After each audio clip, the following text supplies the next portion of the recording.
26 апреля средний взвешенный курс таджикского сомони к доллару США составил 10,90 сомони к $1. Курс сомони к рублю составил 0,13 сомони за 1 рубль. Курс сомони к евро составил 12,20 сомони за 1 евро. Средние курсы продажи наличной иностранной валюты в кредитных организациях Таджикистана составляет $1 США от 10,90 до 10,94 сомони, 1 евро от 12,20 до 12,30 сомони, 1 российский рубль от 0,1345 до 0,1370 сомони. Мировые цены на нефть в среду утром умеренно поднимаются, чему могут способствовать данные Американского института нефти о снижении ее запасов в США, поскольку иных значимых для рынка факторов нет, свидетельствуют об этом данные торгов и комментарии аналитиков. Цена на нефть марки Brent составила $81.05 за баррель, марки ВТИ $77.59 за баррель. Цена на золото в среду утром продолжает находиться выше $2000 за тройскую унцию без особых факторов для изменения. Об этом свидетельствуют данные торгов. Уровень самообеспеченности в евразийском регионе по большинству продуктов питания превышает 80-95%, утверждают аналитики Евразийского банка развития. Однако при рассмотрении отдельных стран есть существенные отличия и проблемы, говорится в докладе ЕАБР «Продовольственная безопасность и раскрытие агропромышленного потенциала Евразийского региона». Под Евразийским регионом авторы публикации подразумевают стран-членов Евразийского экономического союза. Это Армения, Беларусь, Казахстан, Кыргызстан, Россия, а также Таджикистан и Узбекистан. По оценкам аналитиков, наибольший уровень самообеспеченности в регионе наблюдается по зерновым – это 132%, и масляничным культурам – 151%, а наименьший по фруктам – 65%. Отмечается, что регион обладает огромными возможностями по наращиванию производства и экспорта продовольствия.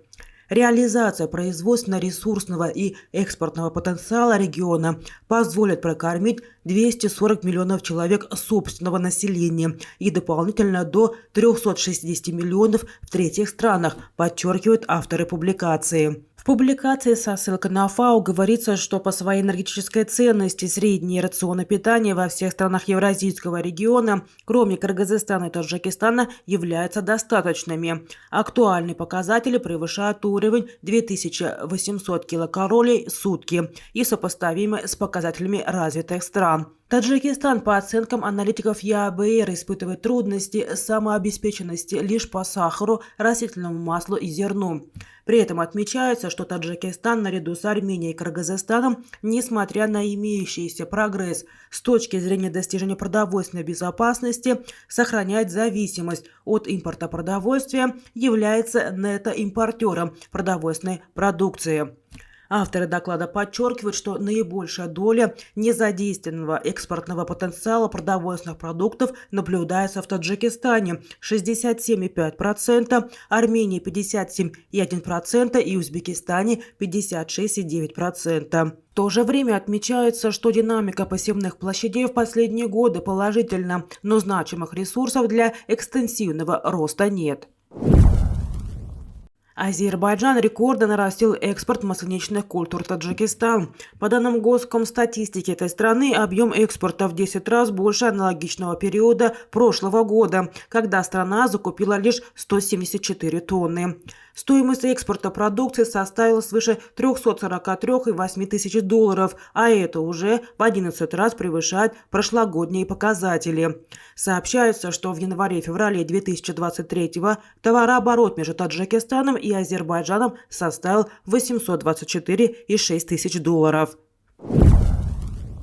Агентство по регулированию и развитию финансового рынка Казахстана и банки республики усилили процедуру соблюдения санкций стран Запада в отношении Российской Федерации для исключения риска самим подпасть под вторичные ограничения. Об этом сообщила глава финансового регулятора Республики Казахстан Мадина Абылкасымова.